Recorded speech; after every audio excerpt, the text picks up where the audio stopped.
കേരളത്തിലൂടെ ഓടുന്ന ഏറ്റവും ജനപ്രിയ ട്രെയിനുകളിൽ ഒന്നാണ് എറണാകുളം ബംഗളൂരു സൂപ്പർഫാസ്റ്റ് എക്സ്പ്രസ്. യാത്രക്കാരുടെ ദീർഘനാളത്തെ ആവശ്യത്തിന് ശേഷം ജൂൺ 20 മുതൽ ഈ ട്രെയിൻ ICF കോച്ചുകളിൽ നിന്ന് LHP കോച്ചുകളിലേക്ക് മാറുകയാണ്.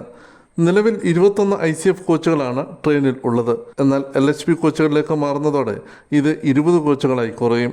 നിലവിൽ ഒരു AC ചെയർ കാർ എന്നത് 2 AC ചെയർ കാറുകളായി മാറും. എന്നാൽ 13 റിസർവേഷൻ സിറ്റിംഗ് കോച്ചുകൾ 11ആയി കുറയും. ഒരു പാൻട്രി കാർ, 4 ജനറൽ സിറ്റിംഗ് കോച്ചുകൾ, 2 SLR കോച്ചുകൾ എന്നിങ്ങനെയാണ് പുതിയ റേക്കിലെ കോച്ച് ക്രമീകരണങ്ങൾ.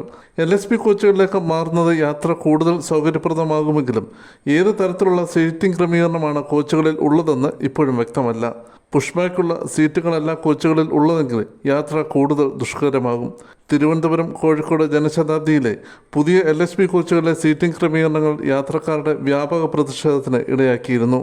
ട്രെയിനിൻ്റെ സമയക്രമത്തിൽ മാറ്റങ്ങൾ ഒന്നുമില്ലെങ്കിലും സർവീസ് KSR ബംഗളൂരു സ്റ്റേഷനിൽ നിന്ന് ബയ്യപ്പനഹള്ളി സ്റ്റേഷനിലേക്ക് നീട്ടിയിട്ടുണ്ട്. എന്നാൽ ഈ മാറ്റം തൽക്കാലത്തേക്ക് മാത്രമാണെന്ന് റെയിൽവേ അധികൃതർ പറഞ്ഞു.